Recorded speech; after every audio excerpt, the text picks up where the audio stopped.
नमस्कार, मैं हूं अनीश कुमार सिंह और आप सभी देख रहे हैं India news live. United nation general assembly के लिस्ट ऑफ स्पीकर से भारत के प्रधानमंत्री नरेंद्र मोदी का नाम हटा दिया गया है।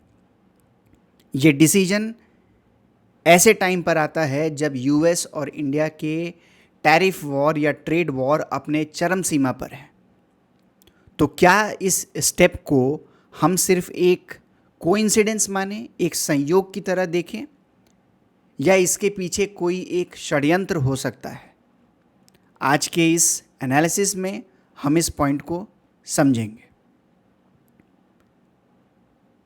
आगे बढ़ने से पहले आप सभी के मन में ये प्रश्न आ रहा होगा कि चूंकि इंडिया भी यूनाइटेड नेशन का एक हिस्सा है, तो इस बार या अब इंडिया को कौन रिप्रेजेंट करेगा? तो इस बार के होने वाले जनरल असेंबली में इंडिया का प्रतिनिधित्व हमारे फॉरेन मिनिस्टर एस जयशंकर द्वारा किया जाएगा। टैरिफ वॉर की तरफ अगर हम बढ़ें तो हम पाते हैं कि यूएस ने या ट्रंप की सरकार ने इस स्टेप को अपने इकोनॉमिक नेशनलिज्म के कॉन्टेक्स्ट में दिखाया है। उनका कहना है कि इंडिया का यूएस के साथ एक तरफा ट्रेड रिलेशन है, एक ऐसा एक तरफा ट्रेड रिलेशन जिसमें सिर्फ और सिर्फ इंडिया को ही एडवांटेज मिलता है और यूएस को लॉस है।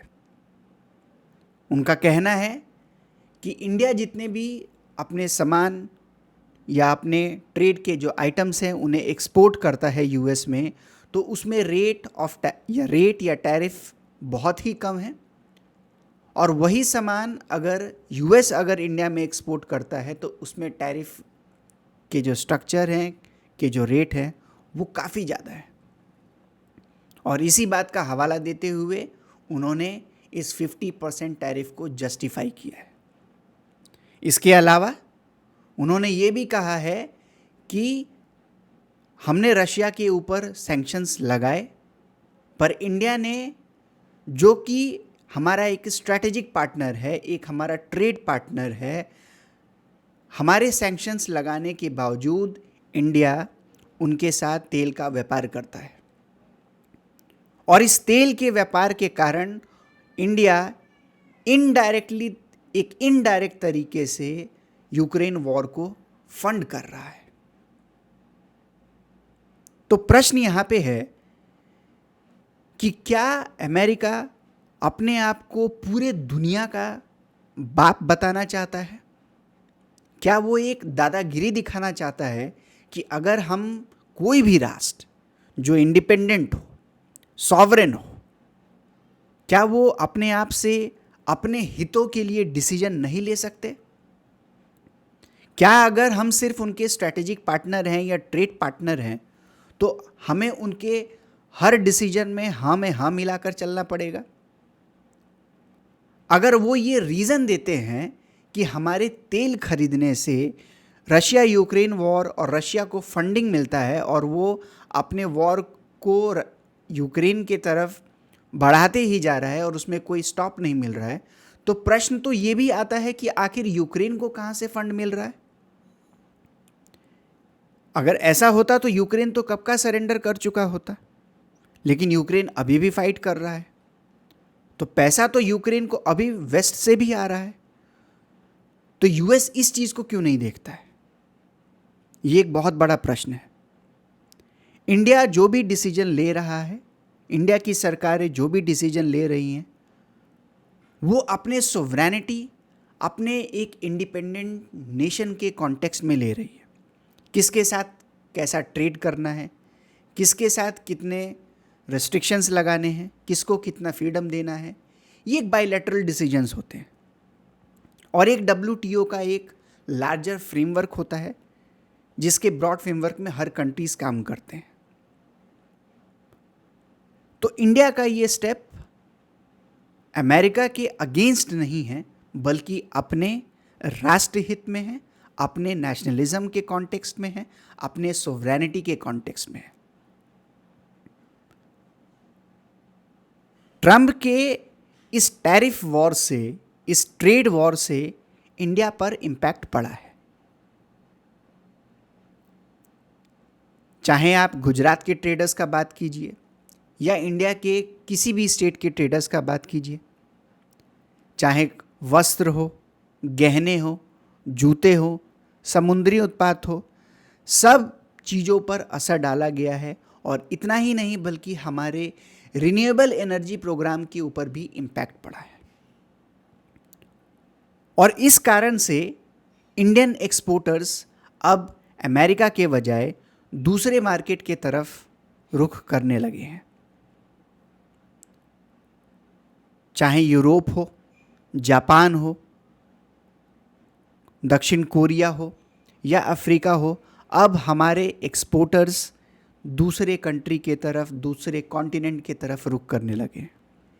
क्योंकि जिस तरीके से अमेरिका का रुख है, जिस प्रकार से उसने टैरिफ लगाए हैं, प्रोडक्ट्स काफ़ी महंगे हो चुके हैं और लोग इंडिया के प्रोडक्ट को अब प्रेफर नहीं करेंगे।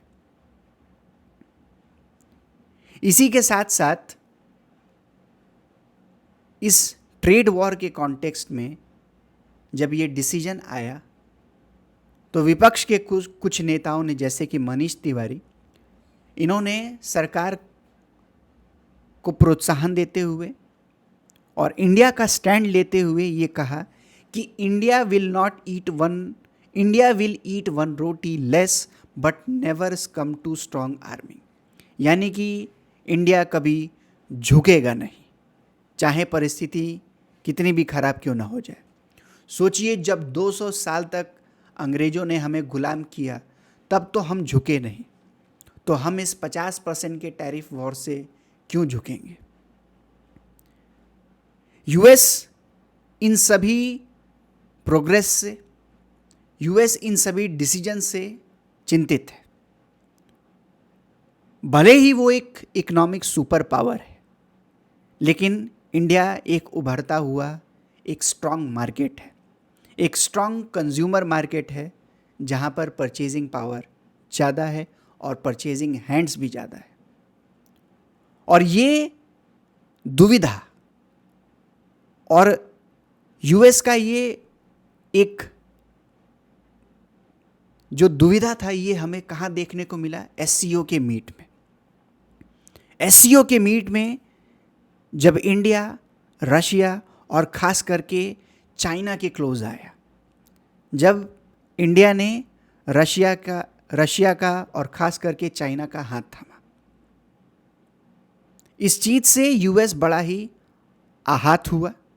अमेरिका ने अपने कई सारे प्रतिक्रिया दी, यहाँ तक कि यहाँ राष्ट्रपति डोनाल्ड ट्रंप ने प्रतिक्रिया दिया। उन्होंने अपने पोस्ट में कहा कि लगता है हमने भारत और रूस को गहरे अंधेरे चीन के हवाले कर दिया है। अगर आप इतने ही चिंतित थे तो आपने हमारे ऊपर सैंक्शंस क्यों लगाए? आपने हमारे ऊपर टैरिफ्स क्यों लगाए? आप हमसे बात करते, आप हमसे नेगोशिएट करते, हम चीज़ों को फिर से रिविज़िट करते, हम अपने सारे एग्रीमेंट्स को, हम अपने सारे बिजनेसेस को फिर से रिव्यू करते। कुछ आपके हित में भी होता, कुछ हमारे हित में भी होता। भले ही वो ट्रंप कह रहे हैं कि मैं मोदी का दोस्त हूँ, पर जो हो रहा है वो मुझे पसंद नहीं। हमारे रिश्ते में उतार चढ़ाव होते रहते हैं। यहाँ तक कि उनके जो कॉमर्स सेक्रेटरी हैं, उनका कहना है और उन्होंने चेतावनी दिया है इंडिया के लिए, अमेरिका दुनिया का ग्राहक है, बाजार खोएगा तो भारत को माफ़ी मांगना पड़ेगा। ये था उनके कॉमर्स सेक्रेटरी लुटविक का बयान। उन्होंने 2 महीने का अल्टीमेटम दिया है कि इंडिया को सॉरी कहना पड़ेगा। और जब हम इन सारी घटनाओं को एक साथ में रखते हैं, जब इन सारे इंटरनेशनल इवेंट्स को, जब इन सारे चीज़ों को एक स्ट्रैटेजिक एंगल से देखते हैं, एक स्ट्रैटेजिक पर्सपेक्टिव से देखते हैं, तो हम पाते हैं, और उस कॉन्टेक्स्ट में जब एकाएक खबर आता है कि यूनाइटेड नेशन जनरल असेंबली का मीटिंग जो कि न्यूयॉर्क में ऑर्गेनाइज्ड हो रहा है, उसमें से प्रधानमंत्री का नाम रिमूव कर दिया जाता है। बाकी सारे देश के प्रधानमंत्री, बाकी सारे देश के जो हेड हैं वो वहाँ पर पार्टिसिपेट करेंगे, पर इंडिया का नाम रिमूव कर दिया जाता है, इंडिया के प्रधानमंत्री का नाम रिमूव कर दिया जाता है। तो इसे हम कैलकुलेटेड तरीके से कैसे समझें? क्या ये यूएस का एक चाल है, एक यूएस का एक स्ट्रैटेजिक थॉट है, या इंडिया का एक कूटनीतिक या पूरे दुनिया को एक मैसेज है कि अब भले ही इंडिया के ऊपर आप कितने भी सैंक्शंस लगाएं, आप कितने भी टैरिफ लगाएं, इंडिया किसी एक आइडियोलॉजी पे स्टिक नहीं करेगा। वो एक मल्टीपोलर दुनिया की तरफ बढ़ रहा है जहां वो अपने इंटरेस्ट, अपने हितों के लिए काम करेगा। हाँ, वो किसी और के लिए परेशानी नहीं खड़ा करेगा, पर अपने इंटरेस्ट के लिए, अपने नेशनल इंटरेस्ट के लिए जरूर कदम उठाएगा। प्रधानमंत्री नरेंद्र मोदी का इस असेंबली में ना जाना, लिस्ट से नाम रिमूव हो जाना, क्या ये दिखाता है कि अब कूटनीति में हम पश्चिमी नेता के ऊपर डिपेंडेंट नहीं रहेंगे, बल्कि हम अपने पार्टनर्स अदर सब कॉन्टिनेंट में भी खोज सकते हैं। हम अफ्रीका में देख सकते हैं, हम ईस्ट एशिया में देख सकते हैं। ये सभी पॉइंट एनालाइज करने वाले हैं, इन सभी पॉइंट पर विचार होना चाहिए। क्या इसी तरीके से इंडिया और यूएस के रिलेशंस आगे बढ़ते रहेंगे?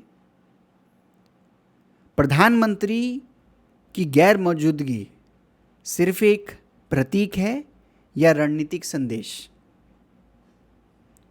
इसे और भी डिटेल तरीके से समझने के लिए या इस रहस्य को समझने के लिए जुड़े रहिए इंडिया न्यूज़ लाइव के साथ, क्योंकि अभी इस सस्पेंस के कहानी में और गहराई में उतरना अभी बाकी है।